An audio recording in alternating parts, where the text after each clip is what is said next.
جی نہیں بھائی، آپ بالکل ٹھیک کہتے ہیں. ہم میں سے جس کسی نے بھی آواز اٹھائی ہے نا، اس نے بڑی قربانیاں دی ہیں. ان لوگوں کو تو یہ کھیل لگتا ہے نا، یہ تو آرام سے کہہ دیتی ہیں یہ باغی، یہ خارجی، یہ منافق، یہ فلانے، یہ ڈھمکانے. خود ذرا کر کے دیکھیں نا، جو ہم نے تکلیفیں اٹھائی ہیں اس سچ کی پاداش میں، اس میں سے میں کہتی ہوں اس کا 100واں حصہ بھی یہ برداشت نہیں کر سکتے. یہ گھروں میں بیٹھے تو جماعت کے نظام کو اور حج خلیفہ کو برا بھلا کہتے رہتے ہیں، لیکن سامنے جب جاتے ہیں تو ہاتھ چومنے اور سر جھکانے میں کوئی حرج نہیں سمجھ رہے ہوتے، اور ہر بات کے اوپر وہاں جھک جاتے ہیں. یہ تو ہمارا جگرا ہے. ہم نے اس آرام و آسائش کو، ورنہ ہمیں کوئی کچھ لڑ نہیں رہا تھا. ہمیں صرف یہ تھا کہ یہاں منافقت ہے، یہاں جھوٹ ہے، یہاں ناانصافی ہے. اور سچی بات ہے، میرے ساتھ تو کوئی ہوئی بھی نہیں تھی. مجھے تو جماعت سارا آنکھوں پہ بٹھاتی تھی. ہر جگہ میرا کلام چھپتا تھا، اور یہ لوگ بڑے شوق سے اس کو یہ گاتی تھی اور فلمیں اس کی آڈیوز بناتی تھیں یہ خواتین. تو وہ سارا کچھ مجھے حاصل تھا، مجھے تو کوئی تکلیف نہیں تھی. میری تو کتابیں ہاتھوں ہاتھ بکتی تھی. تو یہ سارا کچھ تھا. لیکن جب میں نے اور لوگوں کے اوپر ناانصافیاں ہوتی دیکھی، جب میں نے وہ میری نظر سے وہ کتابیں گزری، ربوہ کا راسپٹین اور تاریخ محمودیت کے چند سیاہ اوراق اور شہر صدوم، تو انسان ہکا بکا رہ جاتا ہے کہ ہمارے جن کو ہم بڑے بڑے مسلم موت سمجھے تھے وہ اندر سے ایسے تھے. یہ کیا ہے بھائی؟ اور جب اس کے بارے میں جس کسی سے سوال کیا، جب منع ہے جماعت میں ایسی کتابیں پڑھنا، آپ کیوں ایسی کتابیں پڑھتے ہیں؟ تو بھائی ان باتوں کے جواب تو دو، یہ سچ تھا یا جھوٹ تھا؟ یہ کیا تھا؟ کیوں فخر الدین ملتانی کا قتل ہوا؟ کیوں بڑے بڑے لوگ جماعت کو چھوڑ گئے؟ جب انسان اس طرح کے مختلف سوال اٹھاتا ہے تو اس کے بعد ہوتا ہے کسی بات کا جواب نہیں ہے. منع کیا ہوا ہے، مطلب حضور نے اس طرح کی کتابیں نہیں ہیں، یہ جھوٹ ہے، یہ فلان ہے، تو یہ ختم نبوت والوں کی ہے. میں نے کہا جو مظہر الدین ملتانی تھا، فخر الدین ملتانی کا بیٹا، وہ کدھر سے ختم نبوت والا تھا؟ وہ تو یہ تو سارے وہ لوگ ہیں جو جماعت احمدیہ میں سے نکلے ہوئے تھے. تو جب ان کی بابت سوال کیا تو او ہو توبہ توبہ، یہ کتابیں آپ کیوں پڑھتی ہیں؟ میں نے کہا بھائی میں تو ہر کتاب پڑھتی ہوں، سچی جو بات ہے. مجھے یہ بتاؤ، میرے تو بس یوں ہے کہ جس طرح کسی کے کھانے میں کوئی چھپکلی گر گئی ہو. ورنہ ہم تو مال جان وقت اولاد ہر لحاظ سے نثار تھے. لاکھوں روپوں میں چندے دیتے تھے، اور ہیومینٹی فرسٹ کو، اور کبھی کچھ اور کبھی کچھ، اور بیت الفتوح میں آگ لگنے کا پتہ چلا تو فوری طور پہ 3 لاکھ روپے اس میں دے دیے، اور 10 لاکھ اس میں دے دیے، تو 50 لاکھ اس میں دے دیے. تو ہم تو اس طرح سے کر رہے تھے. تو اس کے بعد ہمارا حق تو بنتا تھا کہ یہ پوچھیں کہ بھئی یہ سب کیا ہو رہا تھا پیچھے، یہ کیا ہو رہا تھا، یہ کیا واہیاتیاں ہو رہی تھی قصر خلافت میں. تو اس کے بعد اس کے جواب کے اوپر جناب نہیں ان باتوں کو چھوڑیں، آپ اس میں نہ پڑیں، یہ تو مشکل ہو جاتا ہے پھر اس طرح. تو پھر جماعت پہ اعتراض اٹھانا. تو بھئی اعتراض نہیں ہم اٹھا رہے، ہم یہ پوچھ رہے ہیں کہ یہ سب کیا تھا؟ کون تھے یہ لوگ جنہوں نے موقت عذاب قسمیں کھا کے اس میں اپنے بیان ریکارڈ کرائے ہوئے ہیں؟ کون موقت عذاب قسم کھاتا ہے؟ تو جب یہ باتیں نکالی تو اس کے نتیجے میں پھر ہمیں بھی جو کچھ بھگتنا پڑا، بڑا وہ تکلیف دہ تھا، وہ کوئی آسان نہیں تھا. ساری عزت آبرو کو، ساری ہر چیز کو، شہرت کو، عزت کو، ہر چیز کو ٹھوکر مار کے تو بندہ بالکل تنہا ہو جاتا ہے. تو یہ کس لیے کیا؟ سچائی کی خاطر کیا نا. عہد میں تو ہر وقت رٹوایا جاتا تھا کہ میں سچائی پر ہمیشہ قائم رہوں گی. تو جب ہم سچائی پہ قائم رہے تو پھر تکلیف شروع ہو گئی، کیونکہ وہاں تو سب جھوٹ کا کاروبار تھا. وہاں تو سکھانے پڑھانے کو کچھ اور تھا، عمل میں کچھ اور تھا. تو یہ ساری باتیں ہیں، جب ہم ان کی بات کرتے ہیں تو پھر میرا مطلب ہے کہ لوگوں کو بہت تکلیف پہنچتی ہے. لیکن کیسے نہ کریں، کیسے نہ کریں؟ جس کے دل میں آگ لگی ہوتی ہے تو پھر وہاں سے دھواں تھوڑا بہت نکل ہی آتا ہے.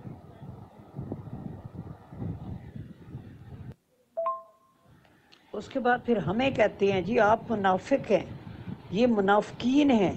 بھائی منافق وہ ہوتا ہے، منافق تم لوگ ہو کہ تمہارے دلوں میں کچھ ہے، تمہارے طرز عمل کچھ ہے، تمہاری زبانوں پہ کچھ ہے. ہم تو کھلم کھلے، جو اندر ہے وہی باہر ہے. ہم تو اگر دل سے اس نظام کو جھٹلا چکے ہیں اور اس کو غلط اور ناانصافی پہ مبنی نظام سمجھتے ہیں، تو ہماری زبان سے بھی وہی نکلتا ہے۔ آپ لوگوں کو تو منافق کی تعریف ہی نہیں آتی۔ جی نہیں بھائی، لوگ چھوڑ بھی رہے ہیں، اور بہت سے بے شمار لوگ ایسے ہیں جو اندر ہی اندر بہت دور ہو چکے ہیں۔ انہوں نے چندے بھی بس ایسے ہی برائے نام کر دیے ہیں، اور اندر ہی اندر وہ دور ہو چکے ہیں، ان کے دل دور ہو چکے ہیں۔ اور جب دل اٹھ جاتا ہے نا کسی جگہ سے، تو پھر آہستہ آہستہ باقی سب کچھ بھی اٹھ جاتا ہے۔ وہ تو رشتوں کی مجبوری ہے، لوگوں کے خاندان ہیں، لوگوں کے بچے بھی آئے ہوئے ہیں، لوگ کیا کریں؟ اور مطلب بس اس لیے وہ بیٹھے ہیں، اب جہاں پہ ہیں وہ کہتے ہیں ٹھیک ہے، جو ان کے کرتوت ہیں وہ یہ جانے، ان کا کام جانے، اب ہم اس عمروں میں کہاں جائیں یہ سب کچھ چھوڑ کے؟ بڑھاپے میں ہمارے بھی کوئی منہ میں پانی ٹپکانے والا ہونا چاہیے۔ تو اس لیے وہ بیچارے لوگ بیٹھے ہوئے ہیں، اپنی اولادوں کی خاطر، اپنے نواسے پوتے پوتیاں، ان سے محبت کی خاطر وہ اس میں بیٹھے ہوئے ہیں، لیکن دل جو ہے نا لوگوں کے بالکل دور ہو چکے ہوئے ہیں۔ میں بہت سے لوگوں کو پرسنلی جانتی ہوں جن کے ساتھ بات ہوتی ہے، وہ کہتے ہیں اوپنلی کیا سامنے آنا کا، کیا انکار کرنا، بس جب دل ہی دور ہو چکا ہے اور ساری گندگیاں ہمارے پر اشکار ہو چکی ہیں، تو پھر اب کیا رہ گیا؟ بس ٹھیک ہے، اب کیا کریں، مرنا بھی ہے ہماری، تو پھر ڈیڈ باڈی بھی کہیں پڑی رہے گی، اسے بھی نہیں کوئی قبر میں ڈالے گا اگر ہم اس سٹیج پہ آ کے انکار کرتے ہیں یا واضح طور پہ چھوڑتے ہیں جماعت۔ تو بس اب جیسی گزر گئی ساری عمر، نسلیں گزر گئیں، تو اب ہماری بھی زندگی ایسے ہی گزر جائے۔ جی بالکل، اس کے علاوہ احمد نگر میں بھی سب کے الگ الگ ہاؤس ہیں، ان میں سوئمنگ پول ہیں، اور پتہ نہیں ان میں کیا کون سی لگژریز ہیں، وہ سب کے گھر موجود ہیں، چاہے کوئی رہتا ہے یا نہیں رہتا، تالے لگائے ہوئے ہیں یا وہاں پہ ملازم شلازم رہتے ہیں، لیکن سب کے گھر موجود ہے وہاں پہ۔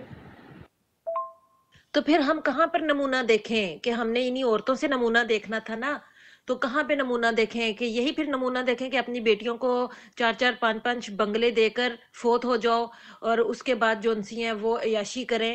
تو پھر اللہ کہاں گیا؟ پھر خدا کہاں گیا؟ خدا خلیفہ بناتا ہے، اور خلیفہ جو ہے وہ اپنی بیٹیوں کو دولت عطا کرتا ہے، اور اس کے علاوہ تو ہمیں کوئی نمونہ نظر نہیں آیا۔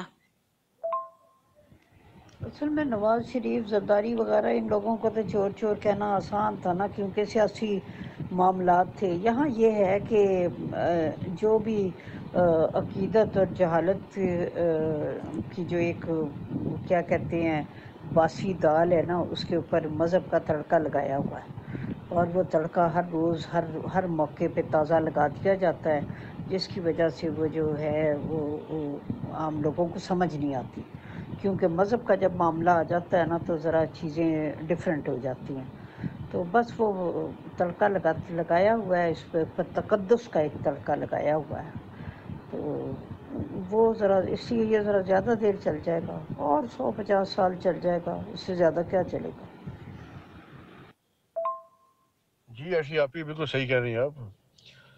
اب جتنی قربانیاں میں نے دی ہیں نا، پتہ نہیں شاید کوئی وہ جو ان میں سے باہر نکلا ہو جس نے اتنی قربانیاں دی ہیں۔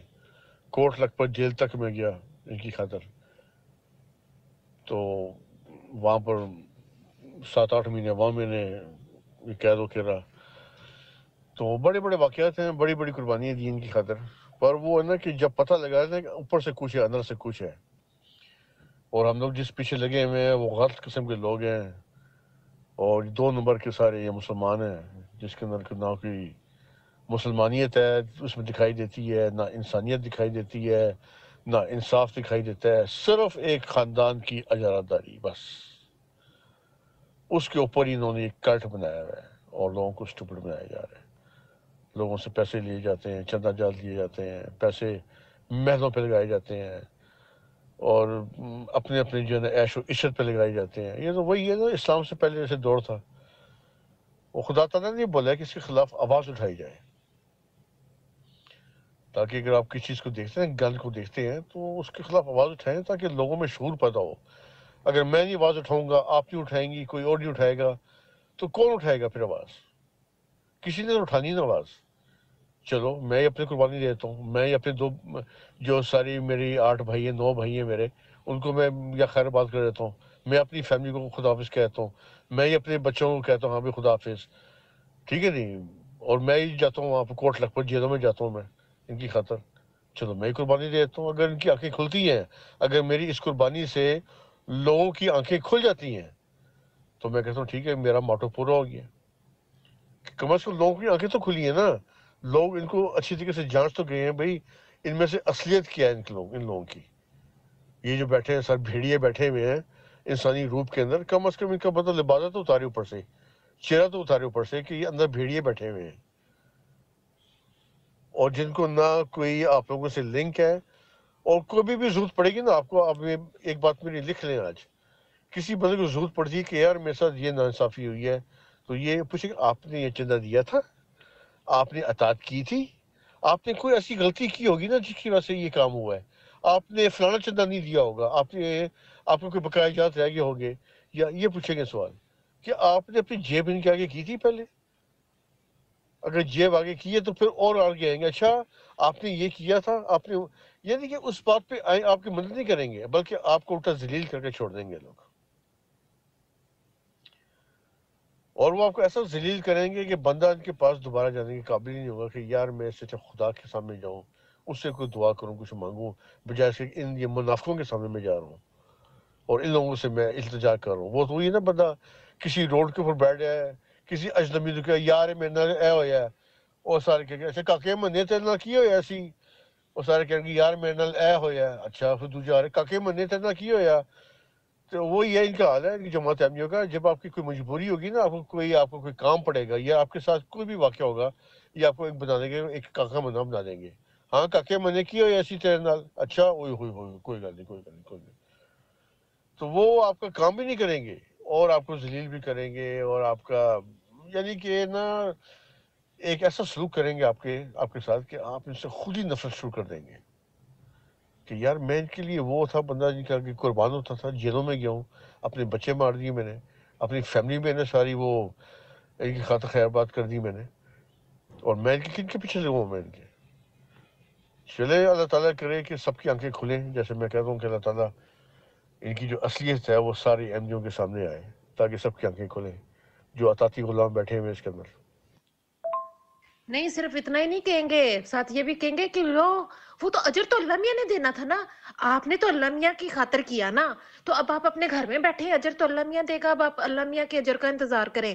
اور خود جو ان سا اتنی کوٹھیاں گاڑیاں وہ بنگلے اور پروٹوکول خود اللہ میاں کے بغیر ہی اتنا کچھ بن رہا ہے، اور ہمیں لگایا ہوا ہے بدھو بنا کر کے آپ گھر میں اب بیٹھو، جو بھی قربانیاں دی ہیں تو اس قربانی کا اجر جو ہے وہ اللہ میاں دے گا آپ کو. ہاں وجیہ مجھے ایک مزے کی بات یاد آئی. ایک دفعہ ایک صاحب نے بتایا تھا، انہوں نے کہا پتہ نہیں ان کے پاس 100 کے 200 پاؤنڈ تھے، انہوں نے جمع کیے تھے. تو ان کے پاس ایک مربی صاحب پہنچے تو کہنے لگے کہ اس طرح سے پتہ نہیں کسی مسجد کی اس کے تھی تعمیر کے لیے یا کس مقصد کے لیے پتہ نہیں آپ اتنا چندہ دے دیں، تو اگر آپ 100 یا 200 پاؤنڈ دے دیں تو یہ آپ کا نام پتہ نہیں کون سی لسٹ میں جائے گا وغیرہ وغیرہ. تو انہوں نے کہا کہ بھئی یہ تو پیسے میں نے جمع کیے ہیں، پاکستان میں میری بہن ہے وہ بیمار ہے تو میں نے اس کے علاج کے لیے بھیجنے ہیں. تو انہوں نے کہا کہ نہیں آپ مسجد میں دے دیں، ان کے لیے آپ دعا کر دیں. تو وہ کہتے ہیں میں نے انہیں کہا کہ تانوں دعا لڑ دی ہے، یعنی کہ میں وہ پیسے اسے نہ بھیجوں، تو تمہارے لیے میں دعا کر دیتا ہوں، پیسے اس کو بھیج دیتا ہوں، تو تم کو دعا لڑتی ہے. تو مجھے بڑی ہنسی آئی اس بات پہ. واقعی ٹھیک کہا ہے آپ نے کہ ہمارے لیے دعائیں خالی خلی دعائیں کہ اللہ سے دعائیں مانگیں، اور اپنے لیے پیسے، اپنے لیے منہ کھول کھول کے رو کے کہ اتنی مسجدیں بناؤ، اتنے چندے دو، اپنے لیے خود جا کر پیسے مانگتے ہیں، جا کر لوگوں کے گھروں میں جا کے. ہمارے تو جیولری بھی لوٹ لی ہم سے تو پیسے بھی مانگ لیے ہم سے، تو سارا کچھ لے لیا انہوں نے.